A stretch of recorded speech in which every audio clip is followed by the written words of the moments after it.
In the spring of 1945, the world believed evil had been defeated. Berlin lay in ruins. Nazi flags burned in the streets.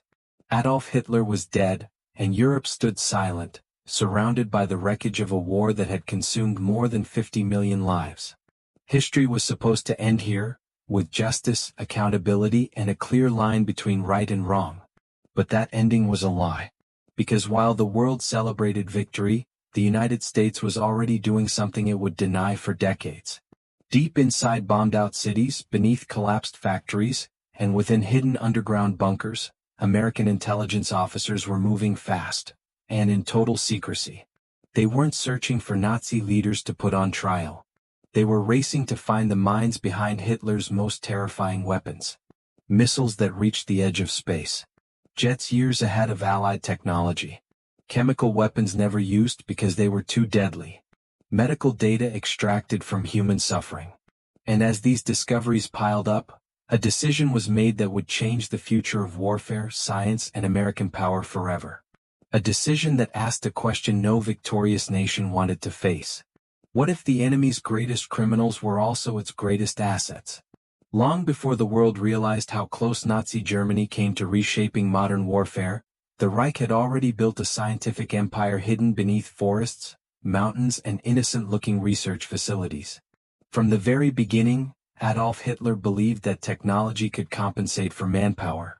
Germany might not be able to outproduce the United States or outnumber the Soviet Union, but it could outthink them.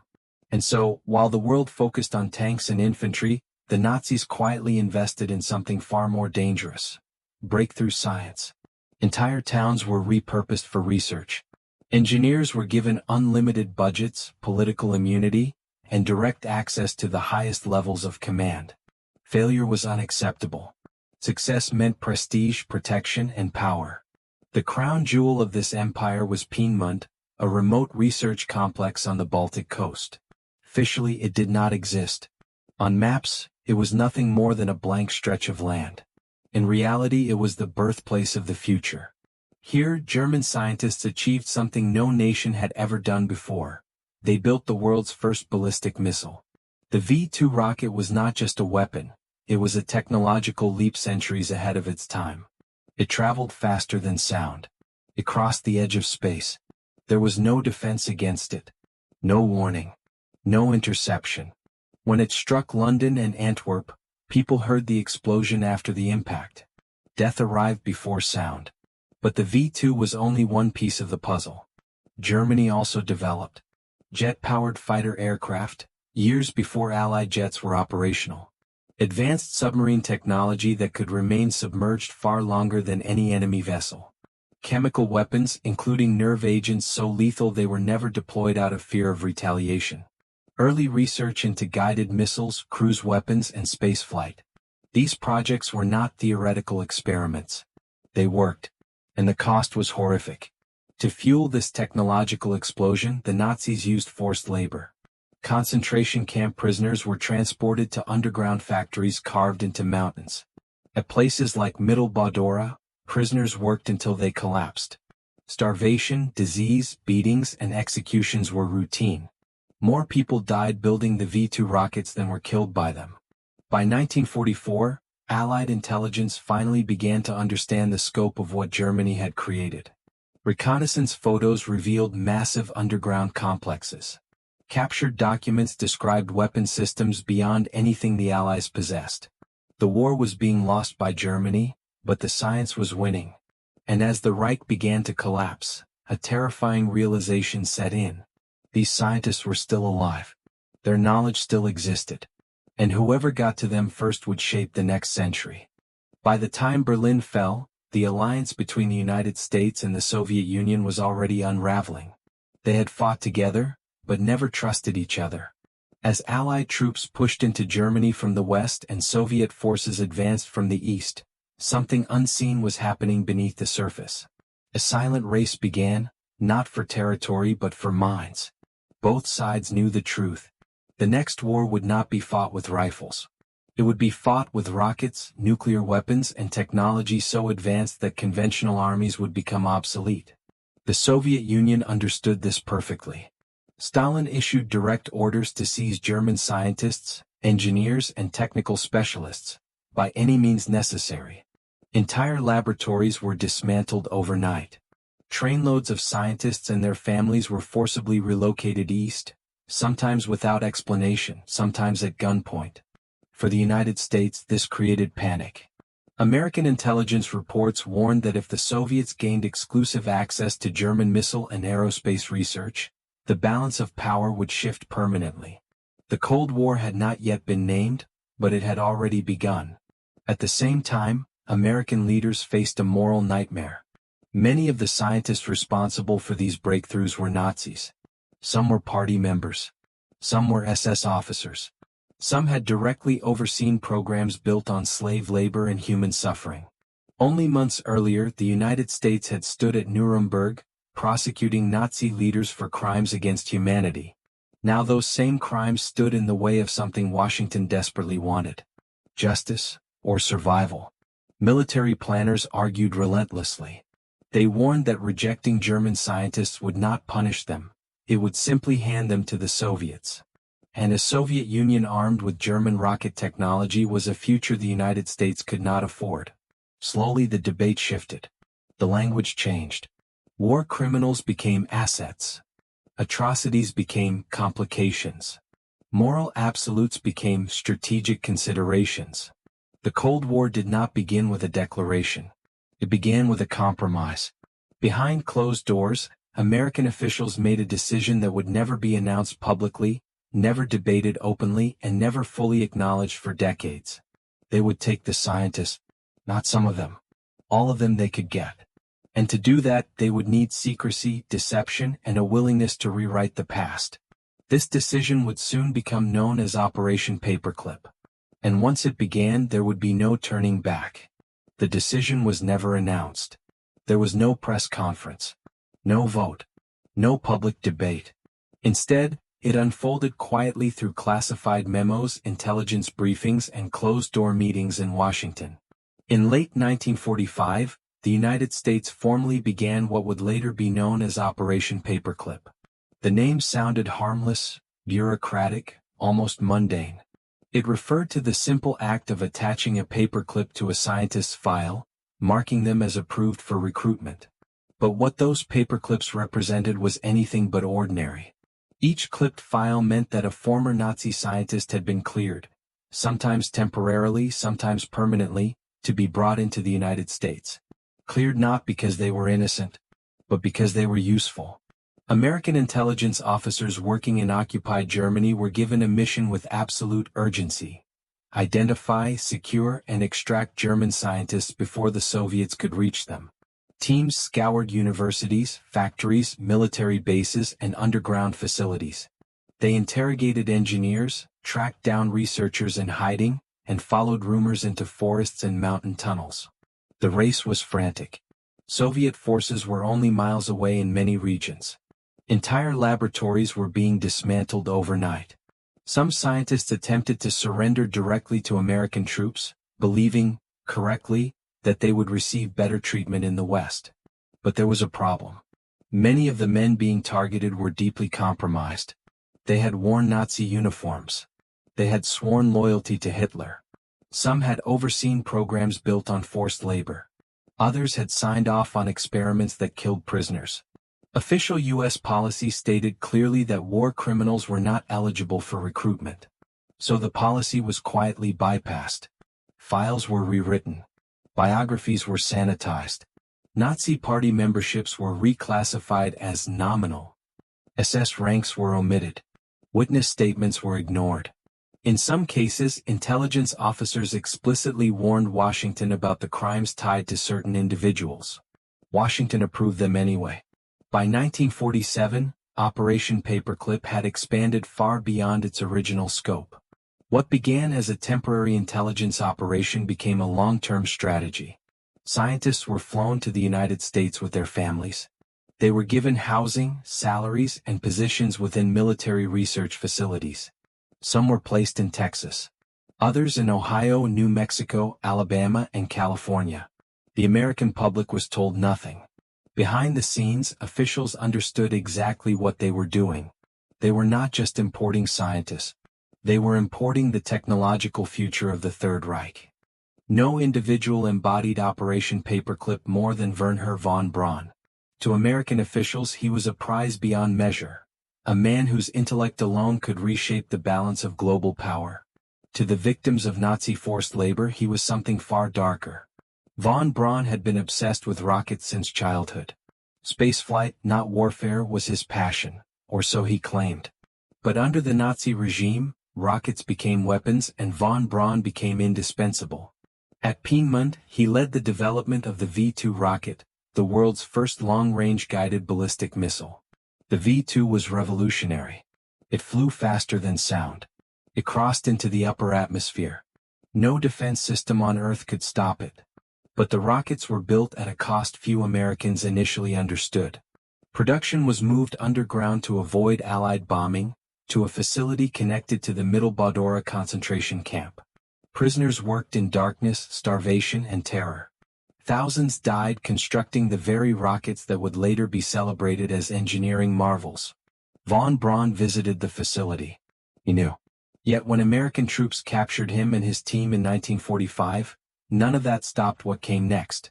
The United States did not interrogate him as a criminal. It protected him as an asset. Von Braun and his engineers were secretly transported to America. At first, they lived under military supervision, forbidden from speaking publicly. But gradually restrictions eased. He became a respected figure within U.S. missile development programs. His work laid the foundation for America's intercontinental ballistic missile systems, early Cold War missile deterrence, and eventually NASA's space program. The Saturn V rocket, which carried astronauts to the moon, was a direct descendant of the V-2.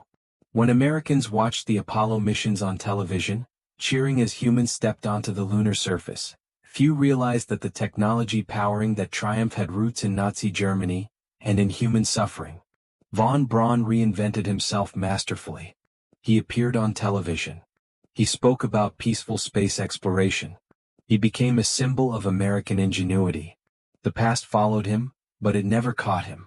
While victims of Nazi labor camps lived with permanent scars, von Braun lived comfortably, celebrated as a hero of science. His story was not erased, but it was reframed. In the calculus of the Cold War, success mattered more than accountability. And von Braun was only the most visible example. Hundreds of other scientists, less famous, less scrutinized, were absorbed into American institutions, their histories buried beneath classified documents and strategic necessity. Operation Paperclip had achieved its goal. America had won the race for Nazi science. But in doing so, it had crossed a line that could never fully be uncrossed. If Operation Paperclip blurred the line between justice and necessity, nowhere was that line thinner, or darker, than in the realm of medicine. During the Third Reich, Nazi doctors conducted experiments that redefined cruelty. Prisoners were frozen in ice baths to study hypothermia. Others were placed in low-pressure chambers to simulate high-altitude flight until their lungs collapsed. Some were deliberately infected with diseases. Many died screaming. None consented. At the Nuremberg doctors' trial, the United States stood before the world and declared these acts crimes against humanity. Medical ethics were rewritten. The Nuremberg Code was born, establishing informed consent as sacred and non-negotiable. And yet, even as those trials unfolded, American researchers were quietly reading the results of those experiments. The data existed. And to military planners it was invaluable. High-altitude research mattered for pilots. Hypothermia data mattered for downed airmen and naval crews. Chemical exposure studies mattered in a world terrified of gas warfare. The information could not ethically be reproduced, but it could be used. So it was. Some Nazi medical researchers were never put on trial. Instead, they were quietly folded into American research networks. Others were shielded from prosecution long enough for their expertise to be extracted. Officially, the United States condemned the experiments. Unofficially, it benefited from them. The justification was always the same. If we don't use this data, someone else will. That someone else was always the Soviet Union. Internal memos revealed that American officials were fully aware of the moral contradiction. They acknowledged that using the data violated the spirit, if not the letter, of the principles they were publicly defending. But Cold War logic had no room for purity. In this new world, ethical consistency was a liability. The line between condemning atrocity and exploiting its results did not disappear overnight. It eroded gradually, decision by decision, memo by memo, until it was barely visible at all. And once crossed, it became easier to cross again. Part 6. Nazis Next Door. Life in America After Hitler. For the scientists brought to the United States under Operation Paperclip, life did not resemble punishment. It resembled opportunity. They arrived quietly. No headlines. No announcements. Their pasts were classified, their files locked away. Many were housed on military bases or in government-approved communities. They received competitive salaries, research funding, and professional respect. Some lived in Fort Bliss, Texas. Others in Huntsville, Alabama. Still others in Ohio, California, and New Mexico. To their neighbors they were simply foreign experts, engineers, doctors, physicists. Their accents were noticeable. Their histories were not. Children played together. Wives attended local gatherings. Lives were rebuilt. And in many cases there was no public reckoning, because there was no public knowledge. When concerns arose, they were suppressed. If journalists asked questions, answers were vague. If accusations surfaced, investigations stalled. In some instances, immigration officials and intelligence agencies actively intervened to prevent deportations, even when evidence of Nazi involvement emerged decades later. The Cold War demanded silence. Some of these men expressed regret privately. Others did not. A few remained ideologically unchanged, never renouncing Nazism, never acknowledging the suffering their work enabled. But none were removed. They were too valuable. By the 1950s and 1960s, many former Nazi scientists had become integral to American defense and space programs. They trained American engineers. They authored classified reports. They helped design the weapons that defined global power for the rest of the century. Ironically, some later found themselves working alongside Jewish colleagues, people whose families had been destroyed by the very regime these scientists once served. Few conversations addressed that history. Silence was easier. Operation Paperclip did not just import scientists. It imported unresolved trauma.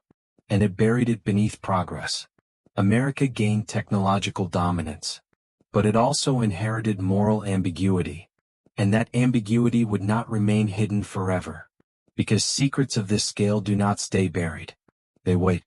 For years, Operation Paperclip existed only in whispers. There were no official admissions. No public acknowledgments. No corrections to the carefully crafted image of moral clarity America had projected after World War II. To the public, Nazi scientists had been punished, defeated, and removed from history. But history does not stay buried forever. In the late 1950s and 1960s, cracks began to appear. Journalists, historians, and former intelligence officers started asking uncomfortable questions. Why were German scientists, many with suspiciously vague wartime records, occupying prominent positions in American research institutions? Why were immigration files sealed? Why were names missing from trial records? Some answers emerged by accident. A few declassified documents contradicted public statements. Former Nazi affiliations appeared in footnotes that had never been meant for public eyes. Survivors of forced labor camps recognized familiar names attached to American scientific papers and defense projects. At first, the revelations were dismissed as misunderstandings. Officials insisted these men were minor party members, that their involvement had been exaggerated, that the Cold War demanded difficult choices. Most Americans accepted these explanations, until evidence mounted. By the 1970s, investigative journalists began uncovering the scale of the program. Reports revealed not dozens, but hundreds, then over 1,000 former Nazi scientists living and working in the United States. Some had been directly linked to forced labor camps. Others had signed orders that resulted in death. Public reaction shifted from disbelief to outrage. Congressional hearings were convened. Immigration records were reviewed. The Office of Special Investigations (OSI) was created to identify and prosecute Nazi war criminals living in the United States. But by then decades had passed. Witnesses had died. Evidence had vanished. Memories had faded. Many of the scientists were elderly, protected by legal technicalities and government reluctance to expose past decisions. A few were deported. Most were not. What shocked the public most was not just that the program existed, but how deliberately it had been hidden. Documents showed intentional cover-ups, active suppression of investigations, and explicit instructions to avoid public scrutiny. The United States had not merely made a compromise. It had concealed it. And with that revelation, Operation Paperclip transformed from a classified strategy into a national reckoning. There is no denying the impact of Operation Paperclip. Without it, the United States may not have won the space race. Without it, American missile technology may have lagged behind the Soviet Union. Without it, the Cold War might have ended very differently. From intercontinental ballistic missiles to satellite technology, from jet propulsion to aerospace medicine, the fingerprints of German science are everywhere. The Apollo missions, the defining triumph of American technological power, rested on foundations laid in Nazi Germany. And yet, this legacy is inseparable from its cost. Operation Paperclip did not simply transfer knowledge. It transferred responsibility without accountability. It allowed men who benefited from a genocidal system to continue their work uninterrupted, their pasts absorbed into silence. The moral contradiction remains unresolved. Was it necessary? Was it justified? Was it inevitable? Supporters argue that the Cold War forced impossible decisions. That refusing German scientists would have handed victory to the Soviets. That history demanded pragmatism over purity. Critics argue that justice delayed became justice denied. That America undermined its own moral authority by shielding perpetrators of atrocity. That progress built on suffering carries a permanent stain. Both arguments exist because the truth is complex and deeply uncomfortable. Operation Paperclip reveals something enduring about power, that nations, like individuals, often compromise their values when fear outweighs principle. The program reshaped global history, but it also exposed a painful reality, that victory does not guarantee righteousness, and technological progress does not erase moral debt. The legacy of Operation Paperclip lives on not just in rockets and research labs, but in the unanswered question it leaves behind. What does it cost to win the future? And perhaps more unsettling, who pays the price? By the time the full scope of Operation Paperclip became public knowledge, the moment for true accountability had already passed. Many of the scientists brought to the United States in the late 1940s and early 1950s were now elderly men. They had lived long, productive lives. They had raised families, built careers, earned pensions, and in some cases, received public honors for their contributions to American science and defense. For the victims of the Nazi system, this reality was devastating. Survivors of forced labor camps, medical experiments, and wartime atrocities watched as the men connected to their suffering lived freely, often protected by the very government that had once condemned such crimes at Nuremberg. In response to growing outrage, the U.S. government created the Office of Special Investigations, OSI, in 1979. Its mission was to identify, denaturalize, and deport Nazi war criminals who had entered the United States under false pretenses. The OSI uncovered disturbing truths. Immigration records had been altered. Investigations had been deliberately stalled. Warnings from intelligence officers had been ignored. In multiple cases, evidence showed that U.S. agencies had knowingly allowed former Nazis to remain in the country because exposing them would also expose Operation Paperclip itself. A small number of individuals were eventually deported. Most were not. Legal defenses rested on technicalities. Statutes of limitation had expired. Witnesses were dead. Governments hesitated to reopen wounds that would implicate their own past decisions. Justice, when it finally arrived, was partial and painfully late. For many survivors, it was no justice at all. The message was unmistakable. Some crimes could be overshadowed by usefulness. This was perhaps the most enduring consequence of Operation Paperclip, not the technology it produced but the precedent it set. A precedent that suggested moral accountability could be negotiated, delayed, or quietly erased when national interest demanded it. History recorded the achievements. It struggled to reckon with the cost. Operation Paperclip was never just a Cold War strategy. It was a moral crossroads.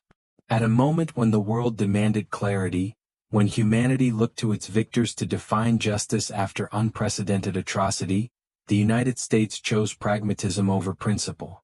It chose secrecy over transparency. It chose the future over the past. That choice reshaped the modern world. American rockets reached space. Satellites circled the Earth. Missiles defined global power. Technological dominance became national security. But beneath those achievements lies an unresolved truth. Progress does not erase origins. Innovation does not absolve guilt. And silence does not equal innocence. Operation Paperclip reminds us that history is not divided cleanly into heroes and villains. It is shaped by fear, urgency, and decisions made under pressure. Decisions that feel necessary in the moment but echo for generations. The scientists brought to America helped win the Cold War. But the victims they left behind were never given justice. And so the story of Operation Paperclip remains unfinished, not because we lack facts but because we still wrestle with its meaning. It forces a question that every powerful nation must eventually face. How much morality are you willing to sacrifice for security? And when the war is over and the future is secured, who remembers the price that was paid? That is the secret the program was built on. And it is the truth history will never let go.